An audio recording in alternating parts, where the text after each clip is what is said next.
ನೋಡಿ, ರಾಜ್ಯದಾದ್ಯಂತ ಹಿಂದೂ ಸಮಾವೇಶಗಳು ನಡೀತಾ ಇದೆ.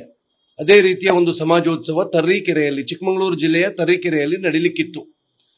ಆ ಸಮಾಜೋತ್ಸವದ ದಿಕ್ಸೂಚಿ ಭಾಷಣವನ್ನು ಮಾಡಲಿಕ್ಕೆ ನನಗೆ ಆಹ್ವಾನ ಇತ್ತು. ಅದರ ನಿಮಿತ್ತ ನಾನು ನಿನ್ನೆ ಸಮಾಜೋತ್ಸವದ ಶೋಭಾಯಾತ್ರೆಯಲ್ಲಿ ಪಾಲ್ಗೊಂಡು ಸಮಾಜೋತ್ಸವದ ವೇದಿಕೆಯ ಕಾರ್ಯಕ್ರಮಕ್ಕೆ ಬಂದಾಗ ತರೀಕೆರೆ ಪೊಲೀಸ್ ಠಾಣೆಯ ಹಿರಿಯ ಪೊಲೀಸ್ ಅಧಿಕಾರಿಗಳು ಕೆಲವರು ಬಂದು ನನ್ನ ಬಳಿ ಒಂದು ನೋಟಿಸ್ ಅನ್ನು ಕೊಟ್ಟು ಒಂದು ಪ್ರತಿಯನ್ನು ನನ್ನ ಹತ್ರ ಸಹಿ ಮಾಡಿಸಿಕೊಂಡು ಅವರು ತೆಗೆದುಕೊಂಡು ಹೋದ್ರು. ನಾನು ಸಭಾ ಕಾರ್ಯಕ್ರಮಕ್ಕೆ ತಡ ಆಗ್ತಿದ್ದರಿಂದ ನಾನು ಅದನ್ನು ಓದದೆ ಅವರಿಗೆ ಅದನ್ನು ಕೊಟ್ಟಿದ್ದೆ. ಸಭಾ ಕಾರ್ಯಕ್ರಮ ಆದ ನಂತರ ನಾನು ಆ ಅಂಶಗಳನ್ನು ನೋಡಿದಾಗ ನನಗೆ ಆಶ್ಚರ್ಯ ಆಯಿತು.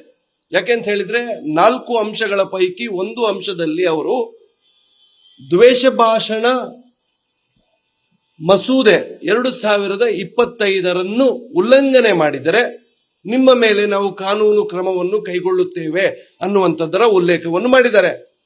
ಆಶ್ಚರ್ಯ ಆಗಿರುವಂತಹ ಸಂಗತಿ ಏನು ಅಂತ ಹೇಳಿದ್ರೆ, ಕರ್ನಾಟಕ ರಾಜ್ಯದಲ್ಲಿ ಇದು ಕಾನೂನು ಇನ್ನೂ ಜಾರಿಯಾಗಿಲ್ಲ.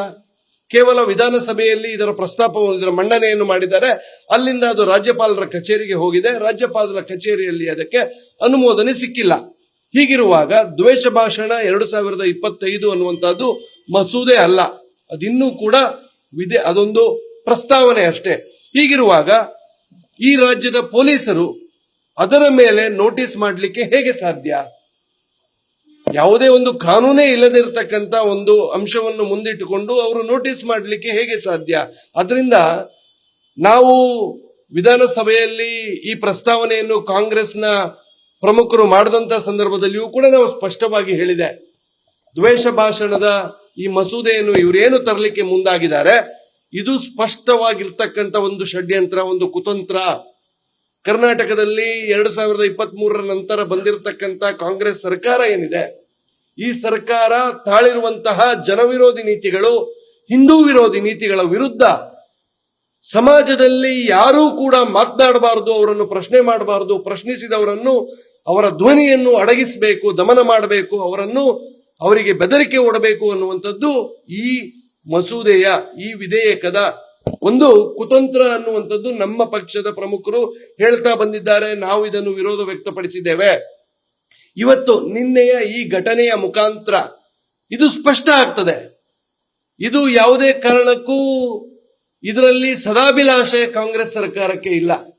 ಇದರಲ್ಲಿ ಇರುವಂತದ್ದು ಅವರ ವಿರುದ್ಧ ಯಾರು ಮಾತನಾಡ್ತಾರೆ, ಅವರ ನೀತಿಗಳ ವಿರುದ್ಧ ಯಾರು ಮಾತನಾಡ್ತಾರೆ, ಹಿಂದೂಗಳ ಪರವಾಗಿ ಯಾರು ಮಾತನಾಡ್ತಾರೆ, ಬಹುಸಂಖ್ಯಾತರ ಪರ ನಿಲುವನ್ನು ಯಾರು ತೆಗೆದುಕೊಳ್ತಾರೆ, ಅವರ ಧ್ವನಿಯನ್ನು ಮೊಟಕುಗೊಳಿಸಬೇಕು, ಅವರ ಧ್ವನಿಯನ್ನು ದಮನಿಸಬೇಕು, ಒಂದು ರೀತಿಯಲ್ಲಿ ಆತಂಕವನ್ನು ಸೃಷ್ಟಿ ಮಾಡಬೇಕು ಅನ್ನುವಂಥದ್ದು ಈ ಹುನ್ನಾರ. ಆದ ಕಾರಣ ನಿನ್ನೆ ಈ ನೋಟಿಸ್ ನನಗೇನು ಕೊಟ್ಟಿದ್ದಾರೆ, ಇದರ ಮುಖಾಂತರ ಇವತ್ತು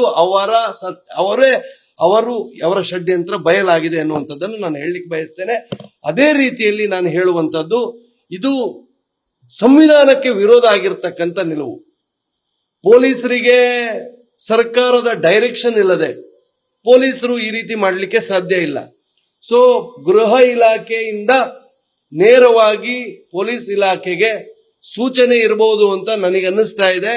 ಯಾರೆಲ್ಲ ಹಿಂದೂಗಳ ಪರವಾಗಿ ಮಾತನಾಡ್ತಾರೆ, ಜನವಿರೋಧಿ ಕಾಂಗ್ರೆಸ್ ಸರ್ಕಾರದ ವಿರುದ್ಧವಾಗಿ ಯಾರು ಮಾತನಾಡ್ತಾರೆ, ಅವರ ಧ್ವನಿಯನ್ನು ದಮನ ಮಾಡಬೇಕು ಅಂತ ನೇರವಾಗಿ ಸರ್ಕಾರ ಪೊಲೀಸ್ ಇಲಾಖೆಯನ್ನು ದುರ್ಬಳಕೆ ಮಾಡಿಕೊಳ್ತಾ ಇದೆ ಅನ್ನುವಂಥದ್ದು ನನಗೆ ಕಾಣ್ತಾ ಇದೆ. ಆದ ಕಾರಣ ಬರುವಂತ ದಿವಸಗಳಲ್ಲಿ ಇದೇ ರೀತಿ ಮುಂದುವರೆದ್ರೆ ಭಾರತೀಯ ಜನತಾ ಪಾರ್ಟಿಯಿಂದ ನಾವು ಅತ್ಯುಗ್ರವಾದಂತಹ ಹೋರಾಟವನ್ನು ಮಾಡ್ತಾ ಬಂದಿದ್ದೇವೆ, ಅದನ್ನು ಮುಂದುವರಿಸ್ತೇವೆ ಅನ್ನುವಂಥದ್ದನ್ನು ನಾನು ಹೇಳಿಕ್ ಬಯಸ್ತೇನೆ. ನ್ಯೂಸ್ ಫಸ್ಟ್, ನಿರ್ಭೀತಿಯಿಂದ ನಿಮ್ಮ ಪರವಾಗಿ.